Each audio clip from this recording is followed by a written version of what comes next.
Hi, welcome to Toy Hill Studio. My name is Kendall Kessler. I've decided to stop my Skyline Beauty series for a little while and really want to do an abstract painting. I'm just really in the mood to do that.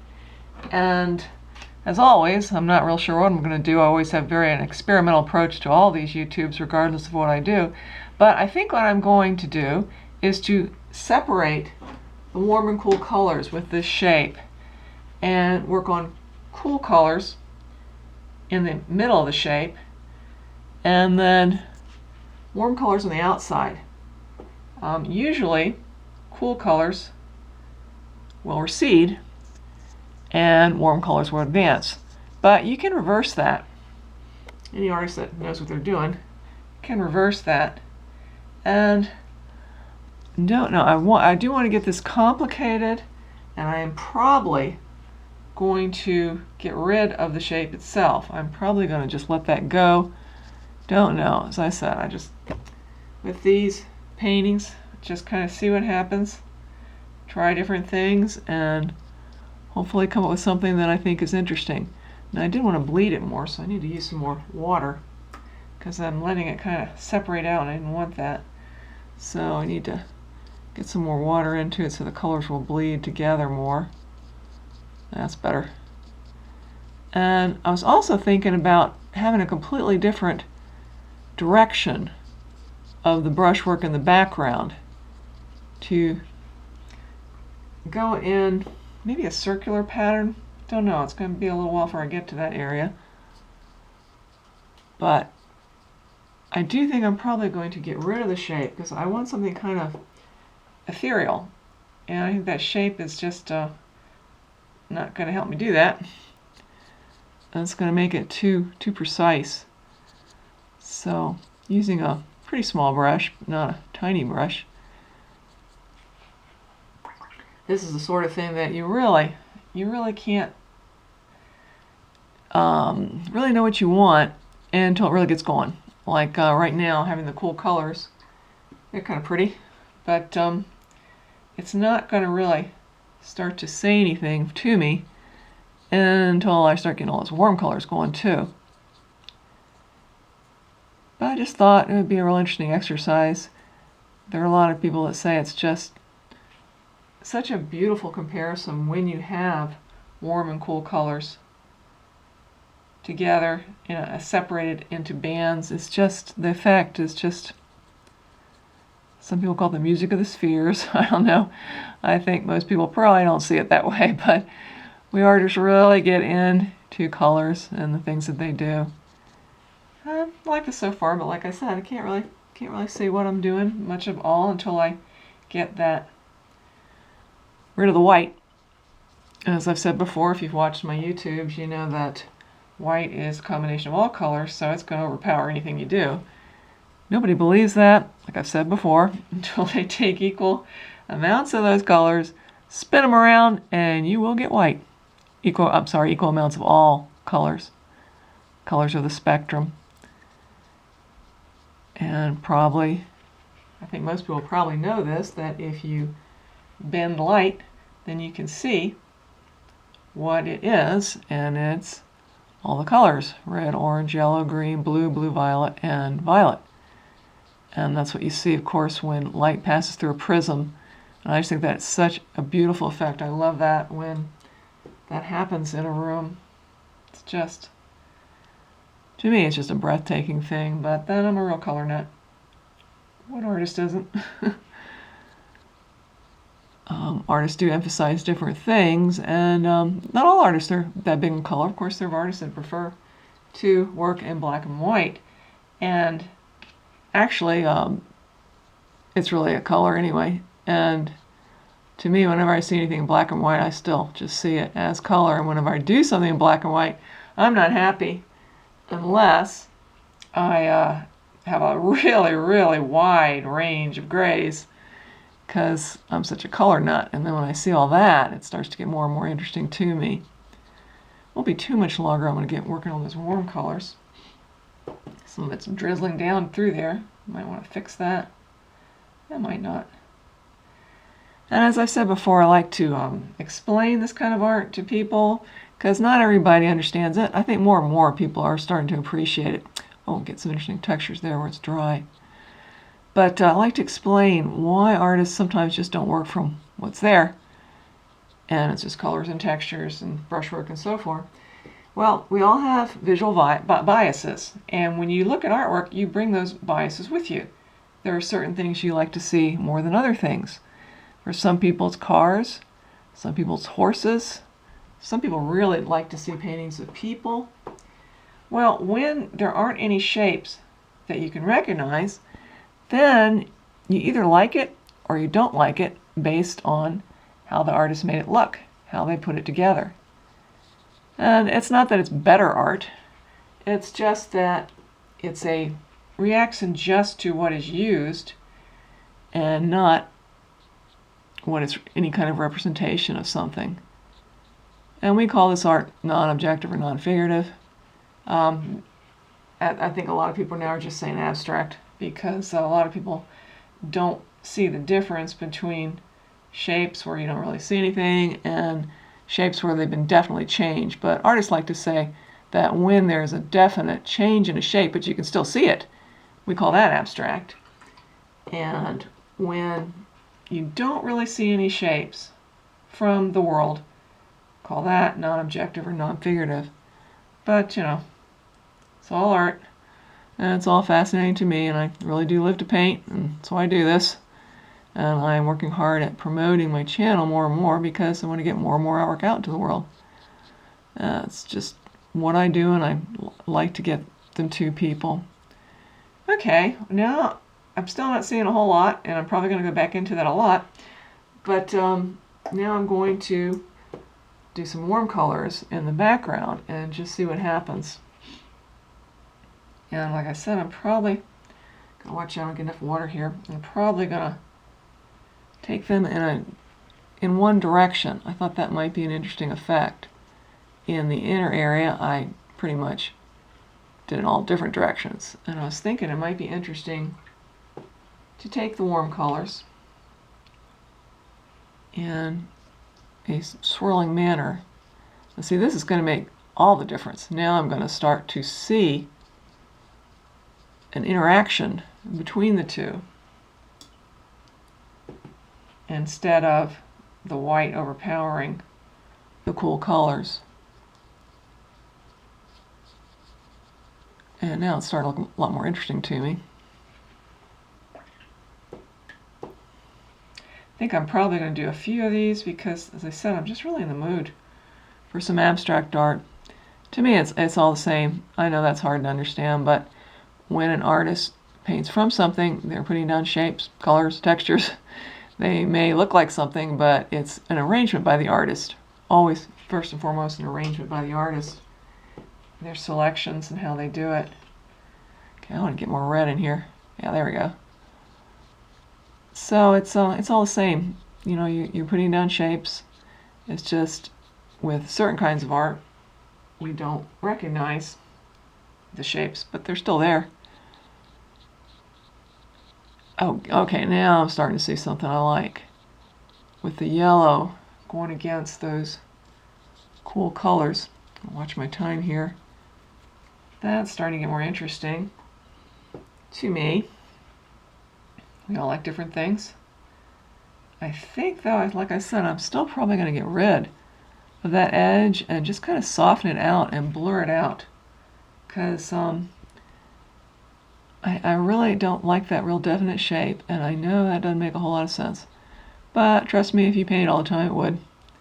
As I said before, when I taught art appreciation class, and I thought, I really want to explain this to these students. I'm not just going to show art where they say, oh, that's good, that's not, whatever. I want to truly get them to understand art. So I made them do it for a whole semester. It doesn't work if you just work for a few minutes. I made them for a whole semester make the decisions that artists make, regardless of whether it looks like something or doesn't look like something.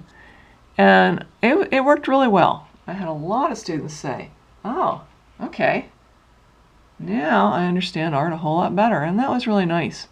And I did a lot of, went over perspective, which I just think is fascinating. I think most artists do.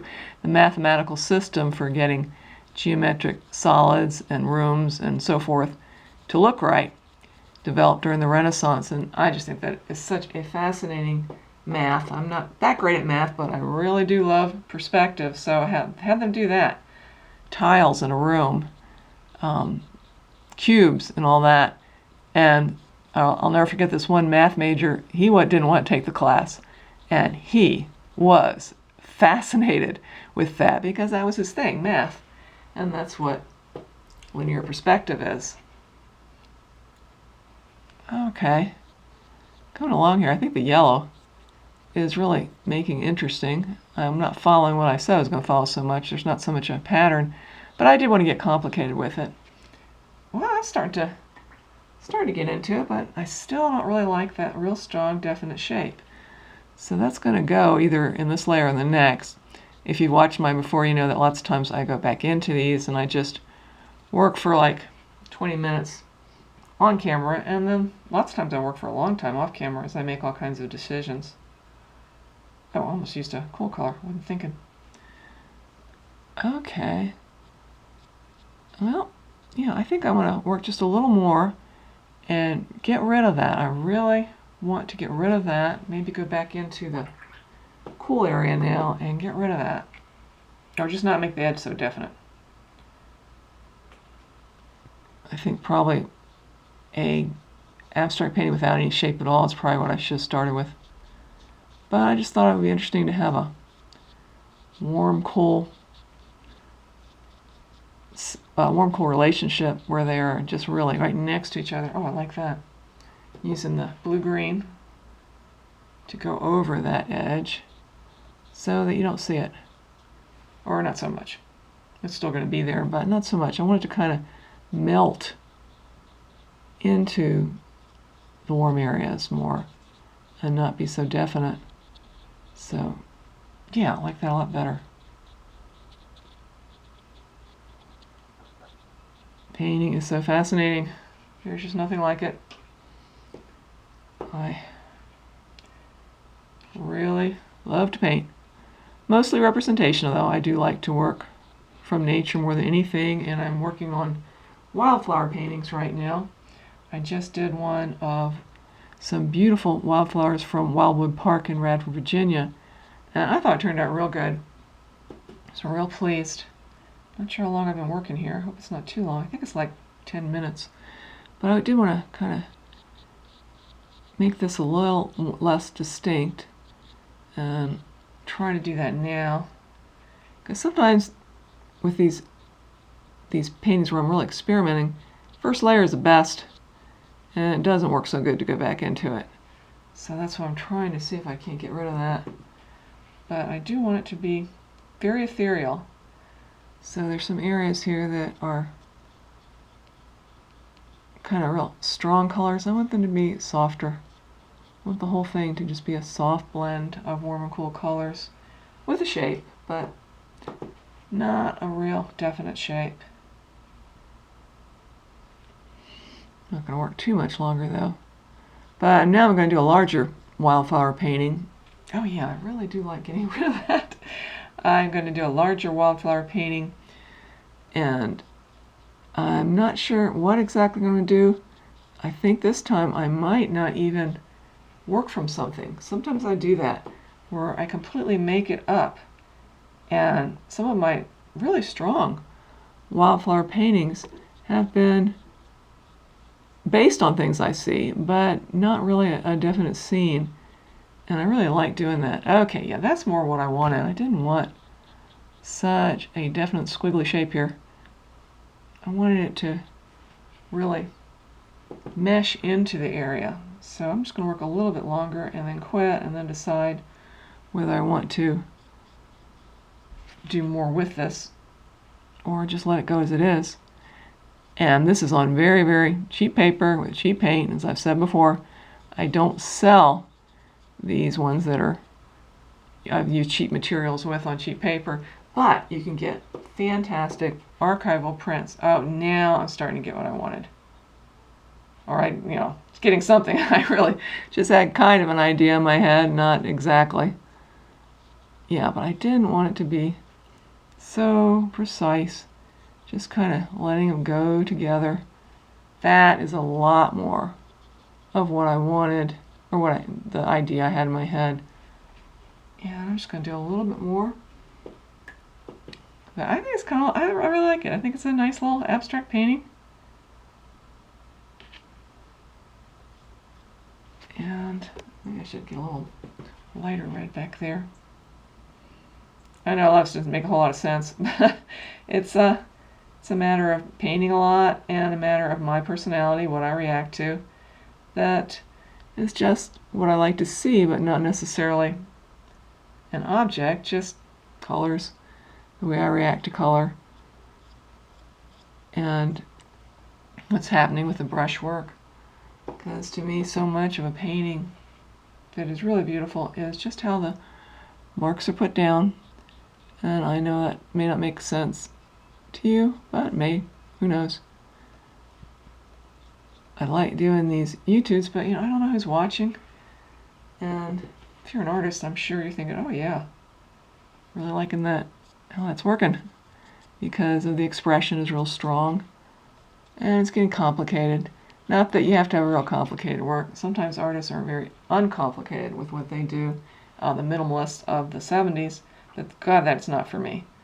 It's just not for me. I really like to see a lot. And it doesn't matter whether it's representational or not. I like to see a lot of complexity in a painting. Oh yeah, I really like that area right through there. I'm going to leave that alone because now it's starting to really get some interesting expression. And I think I've gotten rid of that real edge that I didn't like. I just might do a little bit more with the pink. And then I'm going to quit. Because I think it turned out pretty well. Maybe not exactly what I thought I was going to do, but I think it has a very nice expression to it. And with this kind of painting, with any kind of painting, sometimes it's always good to just quit and not push too hard, because it's so easy to overdo it, and then you lose what you got, because at this point, I'm not going to be able to really reproduce this. It's gotten too complicated. So I want to be careful not to lose what I've got by worrying about it too much and getting more than maybe I should be trying to get. Okay, should I quit or not? That's paintings for you. That's, as I said before, that is the biggest gripe that artists have. When do you quit? And it's artists that paintings that look like things too, or what we call representational. It's the same thing. It's still, when do you quit? Because it's so easy to what we call overwork a painting, and then it gets stiff and uninteresting, and you think, why didn't I quit? Because you can't really get it back at a certain point. But it's a fascinating experience, and now I'm starting. Yeah, I better watch out. I'm going to start getting too much into this painting and mess it up. Just do a couple more dots. Yeah, that's what I want right through there. Just a little more dots right through there. Okay, I had better just stop before I lose what I've got. Thank you for watching. The link to the final painting will be in the description, and there are other links to my artwork on Etsy, my website, and so on.